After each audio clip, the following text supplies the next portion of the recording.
Hello students, in today's video lecture we will discuss about stereoregular polymerization. What are the various types of stereoregular polymers और stereoregular polymer बनाने के लिए जो कॉजे Arlman mechanism है उसको हमने डिटेल में स्टडी करना है आज के इस लेक्चर में। पॉलीमर्स क्या हैं, कैसे बनते हैं, होमोपॉलीमर्स कौन से हैं, कोपॉलीमर्स कौन से हैं, एडिशन पॉलीमर्स कब बनेंगे, कंडेंसेशन पॉलीमराइजेशन कब होगी, ये हम लास्ट वीडियो लेक्चर में स्टडी कर चुके हैं। ट्रेडिशनल क्या मेथड थे पॉलीमराइजेशन के और बाद में कैटालिस्ट कौन से यूज़ किए गए पॉलीमराइजेशन के लिए, उसके बारे में भी हमने लास्ट वीडियो लेक्चर में डिस्कस किया है। जो सबसे इम्पॉर्टेंट हम कैटालिस्ट स्टडी करते हैं स्टीरियोरेगुलर पॉलीमराइजेशन के लिए वो है ज़िग्लर-नाटा कैटालिस्ट, जिसके बारे में हम पहले ही स्टडी कर चुके हैं। It is a mixture of TiCl4 and try ethyl aluminium. But इस वीडियो लेक्चर में भी कुछ ब्रीफ इंट्रोडक्शन उस कैटलिस्ट के बारे में डिस्कस करने जा रहे हैं हम। So for the commercial preparation of polymers, German chemist Carl Ziegler developed a catalytic system which was based upon titanium halides और particularly इसमें जो यूज़ किया था titanium halide that was TiCl4, okay? और साथ में था try ethyl aluminium. This catalyst is called Ziegler Natta catalyst. इस कैटलिस्ट की एफिशिएंसी को और इम्प्रूव किया जा सकता है with the addition of MgCl2। इस कैटलिस्ट से मेनली हम जो हाई डेंसिटी पॉलीथीन है या पॉलीमर्स हैं उनकी प्रिपरेशन करते हैं। हाई डेंसिटी जो पॉलीमर्स हैं they are composed of linear polymer chains, और जो इनकी हाई डेंसिटी है उसका रीज़न क्या है? It is due to the close packing of these linear chains. जो कंडीशंस हैं हाई डेंसिटी पॉलीथीन और हाई डेंसिटी पॉलीमर्स बनाने के लिए वो हैं generally 333 to 343 kelvin temperature and pressure of 6 to 7 atmospheric. ये जो पॉलीमर्स हैं they are generally used as thermoplastic polymers and are used for making buckets, dustbins, bottles, pipes, etc. Now what is Ziegler-Natta catalyst? As I told you earlier, Ziegler-Natta catalyst is a mixture of two components, TiCl4 and triethyl aluminum. This triethyl aluminum exists as dimer. So this is the formula of this dimeric form. So here we have no 2 aluminium है और 6 ethyl groups हैं। और ये compound बनता कैसे है? We have aluminium, there are 2 aluminium atoms और 2 ethyl group इसके साथ हैं और 2 ही इथाइल ग्रुप दूसरे एल्यूमिनियम के साथ हैं, जबकि जो बाकी के 2 इथाइल ग्रुप्स हैं they are bridged between 2 aluminium atoms. तो ये कुछ वैसे ही बिहेव करता है जैसे AlCl3 लुईस एसिड है, कैटलिस्ट है फ्रीडल क्राफ्ट रिएक्शन में। It also exist in the form of dimer Al2Cl6। But दोनों में डिफरेंस क्या है अगर स्ट्रक्चर की बात करें? सो this is the structure of Al2Cl6। तो ये स्ट्रक्चर है। यहाँ पे जो ब्रिजिंग हो रही है उसमें ब्रिजिंग में Cl अपने लोन पेयर इलेक्ट्रॉन के थ्रू कोऑर्डिनेट बॉन्ड एल्यूमिनियम को देगा, but in case of this try ethyl aluminium जो ब्रिजिंग बन रही है that is due to the formation of 3 centred 2 electron bonds. तो we need in this case try ethyl aluminium and TiCl4। TiCl4 में जो oxidation state है that is +4, but this TiCl4 forms an in situ compound for the formation of active catalyst, and that in situ compound has extensive polymerization. So overall जो formula इसका निकल के आता है उसको हम कुछ इस तरह से रिप्रेजेंट कर सकते हैं लाइक दिस। इस पूरे स्ट्रक्चर में, इस पॉलीमेरिक स्ट्रक्चर में जो इंटीरियर में टाइटेनियम एटम्स हैं they are coordinated to 6 Cl atoms, but जो सरफेस के ऊपर हैं वहाँ पे कुछ वेकेंट साइट्स क्रिएट होंगी और यही वेकेंट साइट्स बहुत काम की हैं। इन्हीं वेकेंट साइट्स में अल्कीन कोऑर्डिनेट करेगा और रिएक्शन का प्रोसेस चलेगा। So as it's written here, each titanium atom is coordinated to 6 chlorine atoms with octahedral geometry. तो ये इंटीरियर वालों की बात की जाती है, बट ऑन दी सरफेस, जो सरफेस के ऊपर टाइटेनियम एटम्स है they are surrounded on one side by 5 chlorine atoms. जैसे ये है आपके पास, इस टाइटेनियम की बात कर लें, 1 2 3 4 5 Cl एटम्स हैं, but one site is lying vacant, और यही वो साइट है जहां पे हम अल्कीन को कोऑर्डिनेट कर सकते हैं। सो जो पॉलीमराइजेशन है जिगलर-नाटा कैटालिस्ट की, that is basically heterogeneous in nature.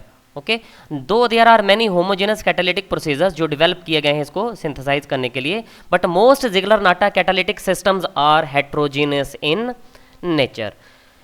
ये जो कंपाउंड यहाँ पे बना है उसका एक फ्रेगमेंट यहाँ पे लिखा हुआ है, यहाँ पे भी ये Cl है, आगे बॉन्ड बना रहे होते हैं। This compound reacts with try ethyl aluminium, okay, और this is the active form of the catalyst. Last video lecture में इस एक्टिव फॉर्म के बारे में ज़्यादा डिटेल में डिस्कस किया हुआ है। So one of the site is occupied by ethyl group of this try ethyl aluminium, और जब ये साइट ऑक्युपाई होगी we have one more vacant site left here, और यही वो वेकेंट साइट है जहाँ पे जिस अल्कीन की हमने पॉलीमराइजेशन करनी है वो यहाँ पे आके कोऑर्डिनेट करेगी। After this step what happens, there is loss of one Cl, और वो Cl इस एल्यूमिनियम के साथ कंबाइन कर जाएगा and will result in the formation of Al, और इथाइल ग्रुप हमारे पास अब दो ही रह गया और एक Cl। ये जो कंपाउंड है ये भी यूजलेस नहीं है, it is not considered as by product but it is considered as co catalyst. ये जो कंपाउंड है this acts as co catalyst in the same reaction.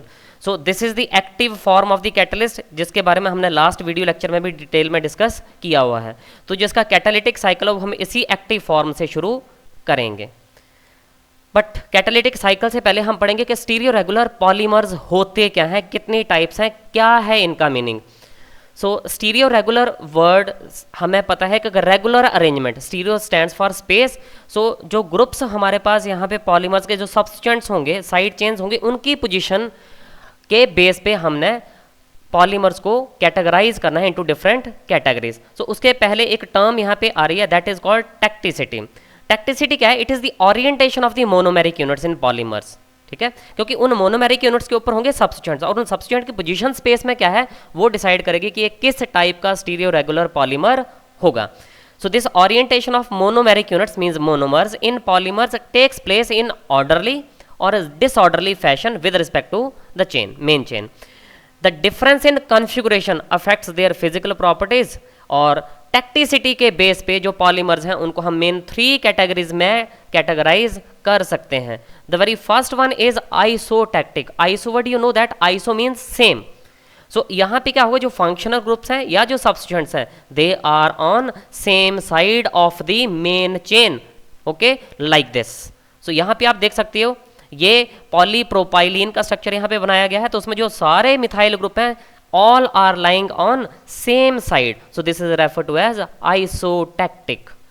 The second one is syndiotactic. Syndiotactic में क्या, functional groups और substituents occupy alternate positions, so we have the arrangement like this. तो इसमें एक अगर फ्रंट है तो एक बैक की तरफ को दिखेगा, front back and so on. So this is syndiotactic type polymers. जो सब्सटेंट्स हैं वो अल्टरनेटली फ्रंट और बैक पोजीशन पे प्रेजेंट है, मींस अल्टरनेटली उनकी पोजीशंस अपोजिट हैं एक दूसरे से। And the third and the last one is atactic. इसमें फंक्शनल ग्रुप्स और substituents they are arranged in random manner, there is no ordered way. So जैसे आपको कहा ऑर्डरली फैशन भी हो सकता है डिसऑर्डरली। सो आइसोटैक्टिक और सिंडायोटैक्टिक वो ऑर्डर्ड वे हैं, ठीक है, सारे एक तरफ, वो भी ऑर्डर है। अल्टरनेट फॉर्म है एक प्रेजेंट है इनकी अरेंजमेंट, वो भी क्या है, ऑर्डर्ड ही है। बट डिसऑर्डर क्या है, जहाँ पे कोई भी ऑर्डर नहीं है, they are randomly arranged. Monomeric units have the substituents randomly arranged. You can see here 2 methyl group front हैं, 2 बैक चले गए, फिर 2 फ्रंट हैं एंड सो ऑन, इस तरह से। So there is no regular arrangement of the substance. This type of arrangement is called means stereo regular polymer को अगर कहना हो तो इसको कहेंगे atactic stereo regular polymer, इस तरह से isotactic and diatactic. So these are the 3 main types of stereo regular polymers. Now what is the Cauchy-Orelman mechanism for propylene polymerisation? क्योंकि प्रोपाइलीन ही ऐसा मोनोमर है सबसे छोटा जिसमें एक हमारे पास मिथाइल ग्रुप होगा और जो साइड पे जाएगा वो एज सब्सटेंट का रोल प्ले करेगा। इथीन में स्टीरियो रेगुलर पॉलीमराइजेशन हम नहीं स्टडी कर पाएंगे, रीजन बीइंग उसमें सारे के सारे जो पोजीशंस है वो डबल बॉन्ड के अक्रॉस जो हाइड्रोजन एटम्स हैं वो सेम है, इसलिए वहाँ पे हम कोई भी डिफ्रेंशिएशन नहीं कर पाएंगे।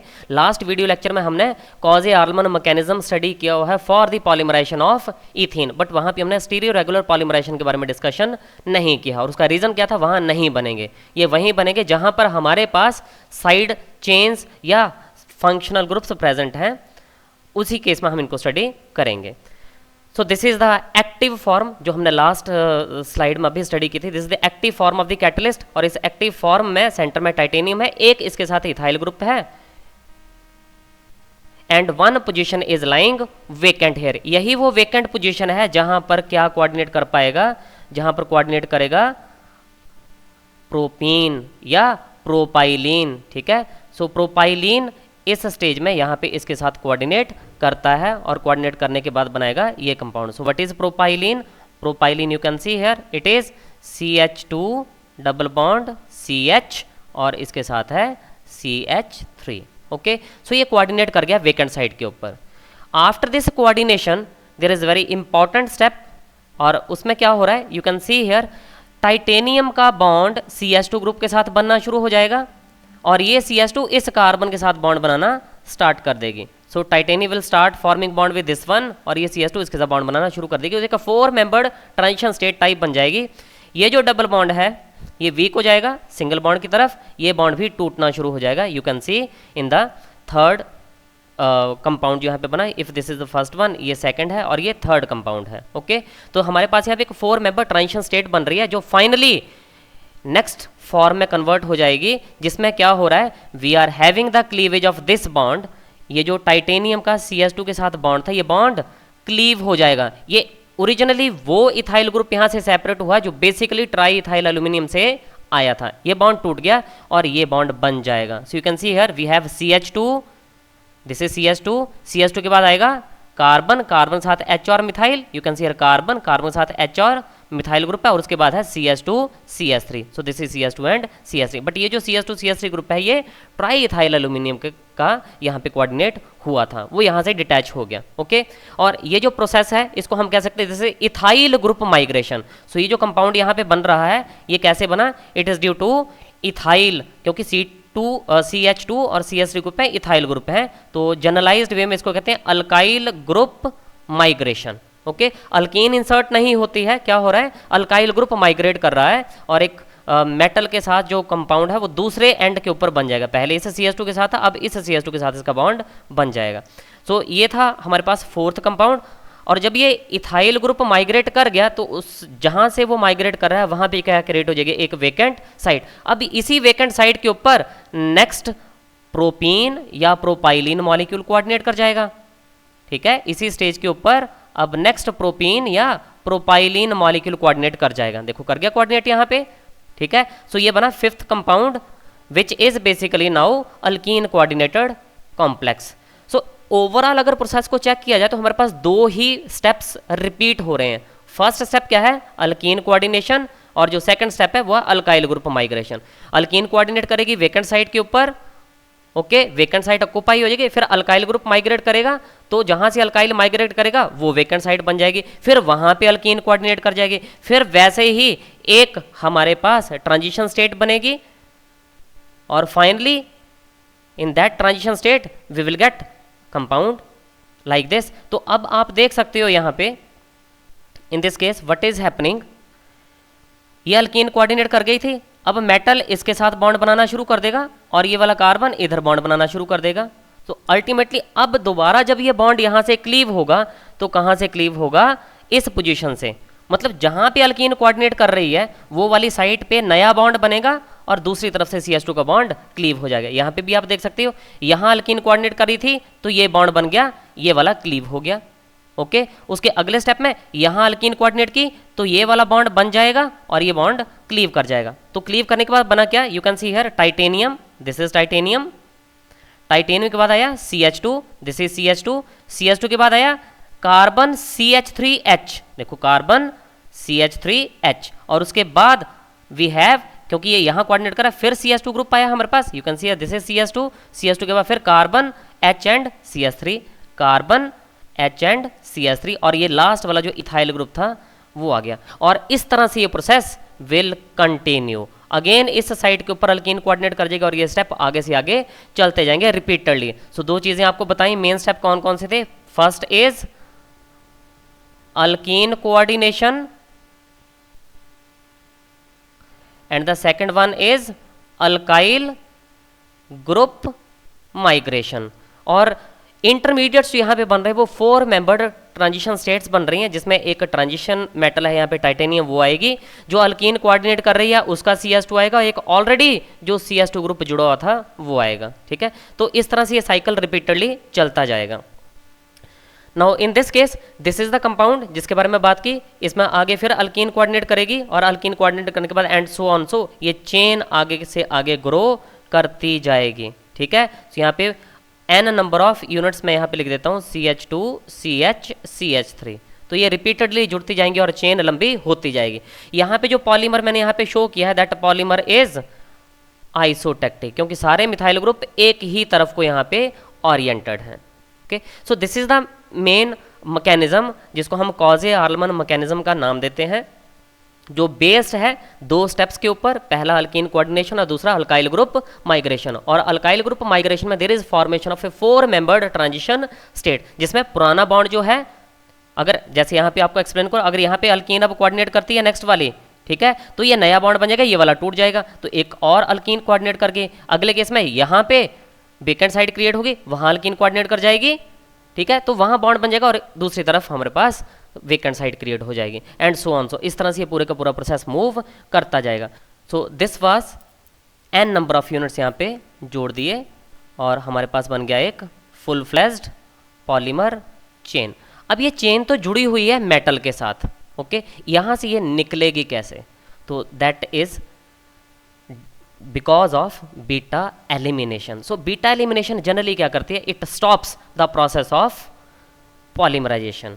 कैसे, ये पॉलीमर हमने पीछे स्टडी किया, ये पॉलीमर हमारे पास बना है, अभी ग्रो कर रहा है और अल्कीन होगी तो यहाँ पे कोऑर्डिनेट कर जाएगी, but how we will detach this grown polymer from this titanium complex, यहाँ से कैसे डिटैच करेंगे, और उसका डिटैचमेंट का जो प्रोसेस है वो क्या है, ये जो H है, एज्यूम मैं ये H इस तरफ लिख देता हूँ, now this H undergoes एगोस्टिक hydrogen interactions with titanium, vacant side भी पड़ी हुई, इलेक्ट्रॉन डेफिशिएंट है पहले ही, ओके, सो इसके साथ ये एगोस्टिक हाइड्रोजन इंटरेक्शन शो करेगा। और आप ये अच्छी तरह से जानते हो, हम ये पहले पढ़ चुके हैं, if we have any group like this, for example CH2 CH and so on, so एक H मैंने ये लिख दिया, सो ये अल्फा कार्बन एटम है, ये beta carbon atom, that's why ये जो बीटा पोजिशन वाला H है ये मेटल के साथ क्या करेगा, it will try to form a metal, एक ट्रांजिशन मेटल के साथ ही हाइड्राइड टाइप कॉम्प्लेक्स बनाने की कोशिश करेगा due to agostic hydrogen interactions, और ओपन टाइप के इंट्रैक्शंस है क्योंकि अल्काइल ग्रुप के हाइड्रोजन्स हैं। इसके बाद क्या बन जाता है, वी हैव M के साथ H जुड़ जाएगा और अल्कीन यहाँ पे कोऑर्डिनेट कर जाती है विद मेटल, ओके, सो जो अल्काइल ग्रुप है वो यहाँ से डिटैच हो जाएगा due to the formation of this metal hydride complex, और साथ में एक अल्कीन की फॉर्म में यहाँ पे प्रोडक्ट रिलीज होगा। कैसे होगा मैं एक्सप्लेन करने जा रहा हूँ इसको यहाँ पे, अब see here, now this is the way what is happening now, जहाँ से ये वाला H, let I am writing it on this side, titanium के साथ कोऑर्डिनेट कर जाएगा, तो टाइटेनियम हाइड्राइड बन गया ये, ठीक है, और जहाँ से ये ग्रुप डिटैच होगा वहाँ पे क्रिएट हो जाएगी फिर से वेकेंट साइट। अब क्योंकि ये बॉन्ड यहाँ से भी टूट रहा और एक H यहाँ से रिमूव हो रहा है, there will be formation of alkene, तो ये देखो CS2 ग्रुप यहाँ पे बन गया। So this is not dead end, this is live end chain, live end chain. Live end इसको क्यों कहा जा रहा है, because still we have one double bond और ये चेन फिर से पॉलीमराइजेशन में पार्टिसिपेट कर सकती है, okay, so live and change इनको कहते हैं। बट अगर किसी तरीके से डबल बॉन्ड कंप्लीटली यहाँ से रिमूव कर दिया जाए, कहीं कोई डबल बॉन्ड ना बचे, कंप्लीट सैचुरेशन हो जाए, then those chains are called dead end chains. But इस केस में due to this beta elimination we are having an alkene group here, double bond here, unsaturation here, that's why this chain is still alive and is susceptible for more polymerization, okay, so एक बार मैं फिर से repeat कर रहा हूँ, what is happening, this is metal, यहाँ पे है हमारे पास अल्काइल ग्रुप कोऑर्डिनेट किया हुआ है, एक H मैंने ये लिख दिया, यहाँ पे H है, मेटल एगोस्टिक हाइड्रोजन इंटरेक्शन शो करेगी, what we will get MH bond और यहाँ पे आ जाएगा अल्कीन, ओके, और फाइनली यहाँ से जो अल्कीन है ये डिटैच हो जाएगी MH बन जाएगा, और जहाँ से अल्कीन हटी है, रिमूव हुई है, वहाँ आ जाएगी वेकेंट साइट और प्लस बन जाएगी alkyne.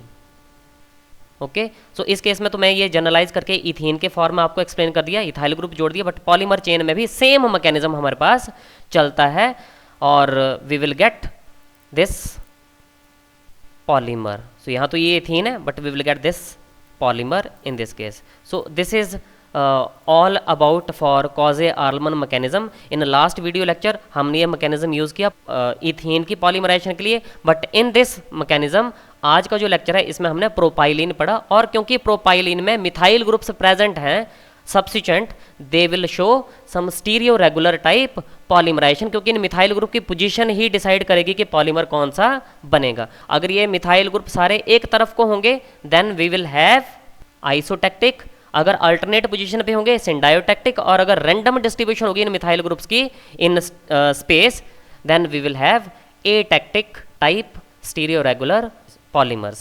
Okay, so that's all for this lecture. Thank you.